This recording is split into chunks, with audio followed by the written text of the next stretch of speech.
According to the American Cancer Society, more than 40,000 American women will die from breast cancer this year. In Totowa, we are doing our part to fight this deadly disease. Justin Rivera has the story. Mrs. Luciano is a familiar face to everybody at Washington Park School. As a school nurse, she's a person every student turns to for tender, loving care when they feel ill. But what most people may not know is that Mrs. Luciano is a breast cancer survivor. She was diagnosed 10 years ago. I was doing a self-breast exam and I found a lump in my left breast. I had some family history of breast cancer. My mother had passed away at a young age of breast cancer, so I assumed that that's what it was. Unfortunately, Mrs. Luciano was correct. She had breast cancer. Her worst fears were realized. I was very, very scared. I was young, my children were young, you know. I mean, my youngest child, as I said, was 9 months and my eldest was 4. So I was very, very scared. Given her family history of breast cancer, Mrs. Luciano had a plan. My plan was to have a mastectomy straight away and be as aggressive as I could. I didn't want to take the risk of having a lumpectomy and them missing some of the cancer, if you will. So I chose to be more aggressive. Again, I was young, I was 35, and I had babies. So that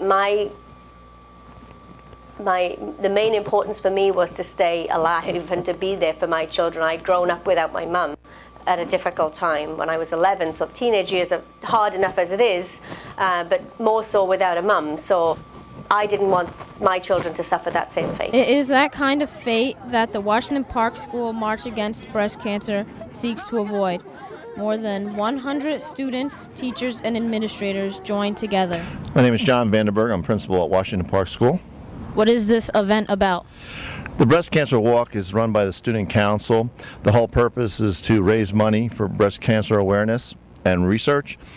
We've been doing this for about 6-7 years now. The march started on a blacktop behind the school and proceeded through the streets of Totowa.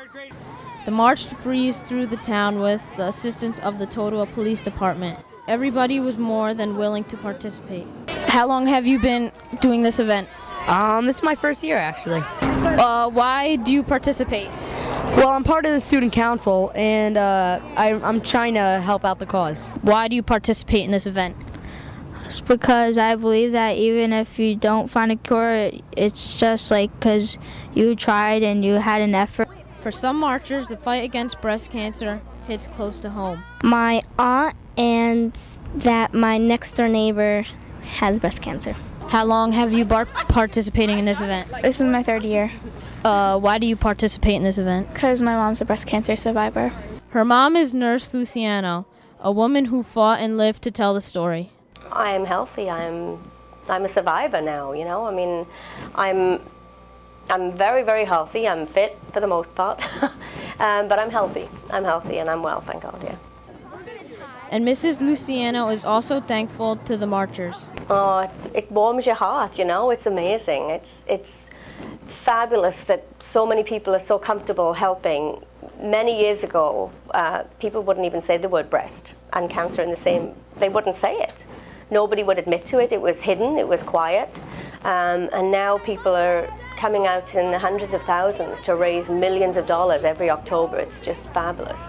And 2 teachers who have organized this yearly march are Miss Capitelli and Miss Hackbarth. Here's Miss Hackbarth. Over the past 6 years, we've raised over $34,000 for the American Cancer Society. We present it to the American Cancer Society at an assembly that's coming up soon, and we always present it in honor of Chrissy Dunich, who was a teacher here in Totowa and lost her life at a very young age to breast cancer. This year, we raised over $8,200. Today's breast cancer march is over, but the cause endures. The money raised here today will help find a cure. Reporting from the blacktop, Justin Rivera, TBN.